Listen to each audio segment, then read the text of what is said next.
ahora un poco más de agenda para el 2014. Miguel partió sugiriendo cambios en las instituciones, y eso es algo que uno puede ver transversalmente. Fortalecimiento. Y sí, claro, y sobre todo, eso es una queja que va más allá de profesiones. Esto es una queja de economistas, abogados, ingenieros, de cualquier persona, incluso que sea, ¿no?, formal, informal. Y tampoco es algo que está sujeto a una sola institución. No es un tema de poder judicial, no es un tema de poder judicial, de partidos políticos, de manejo del gobierno, de burocracia. Y la pregunta es por dónde empezar, porque esto es algo que se escucha mucho. Hay que mejorar las instituciones, pero ¿por dónde empezamos? ¿Cómo podríamos definir 2 o 3 cosas específicas para comenzar a jalar la pita, para hacer una agenda de mejora institucional durante el 2014? Es que yo estoy pensando así. Yo creo que el cambio, las mejoras institucionales son programáticas, son cruciales, y un país no va a avanzar y lo que estamos creciendo no se va a sostener si no hay esas reformas. Comparto con la mesa. Pero si el gobierno no llega al final de su periodo, no hay nada que hacer. No va a llegar, pues, o sea... ¿Pero cómo va a llegar? ¿Pero eso está para ti en discusión? De si llega o no llega llega en débil, 2016. pero llega, pues, mira, o sea, no, García... Esa discusión ya no hay que tenerla. Toledo estuvo en un dígito y nunca peligró la democracia, ¿no? No, yo sé, Perdón, pero se decía, y eso era lo más malo para la democracia, que gente estuviera hablando cosas como que no debería estar ahí. Porque No, claro, Miguel, pero eso era lo que era malo para la cuando democracia. digo no lleguen, no quiero decir que los vayan a vacar, solamente quiero decir que... Que llega muy débil. Tan débil que no puede hacer nada. Pero y otro espacio, por ejemplo, el Acuerdo Nacional, o crear un nuevo foro de análisis de mejoras institucionales. El premier anterior, con estas visitas a la oposición, intentó generar un espacio de articulación de acuerdo con los grupos políticos, pero que era claramente retórico.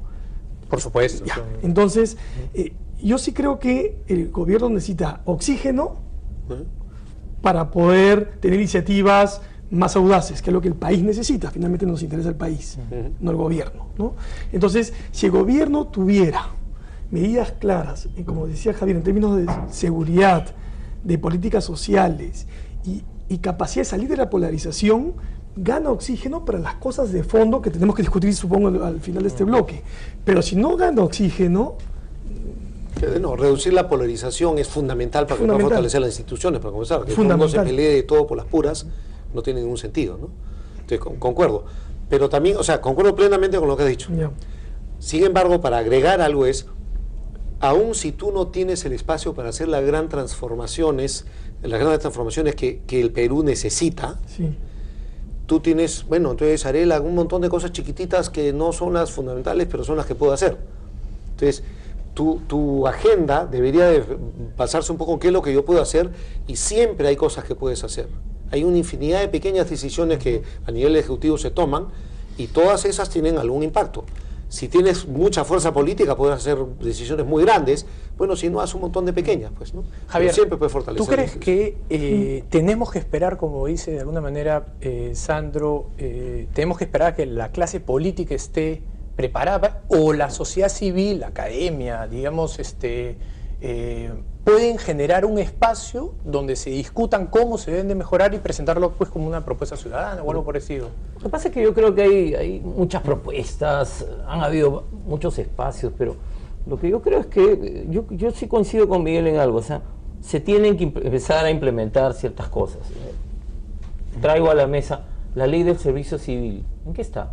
¿Quién sabe en qué está? ¿Se está avanzando? ¿No se está avanzando? Eso es fundamental. Claro.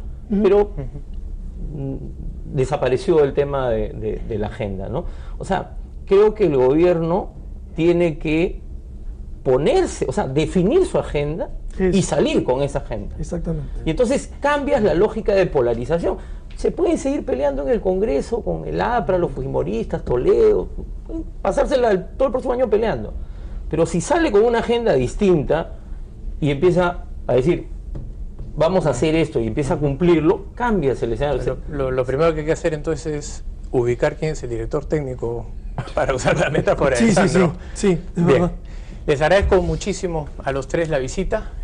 Creo que ha sido un balance bien interesante, y aunque la agenda no ha sido de lo más larga, también vemos que está de alguna manera supeditado a los actores que están en el gobierno, ¿no?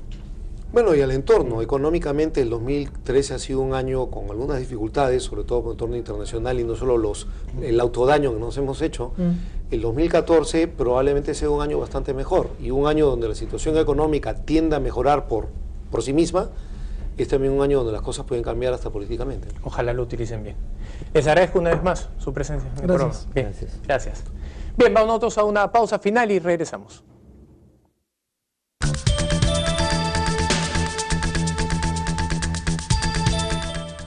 Hola, ¿cómo está? Muy buenas tardes, don Pablo Villanueva Melcochita. Buenas tardes, bienvenido al programa. Muy buenas tardes en 2 a la N. Gracias por estar con nosotros. Oye, que ¡hola, mamá! ¿Me estás oyendo? ¿Me estás acompañando? En la casa de paje, todo televidente. Vamos. Si no quieren los que ahora va a estar de película. Buena. ¿Qué tal comienzo?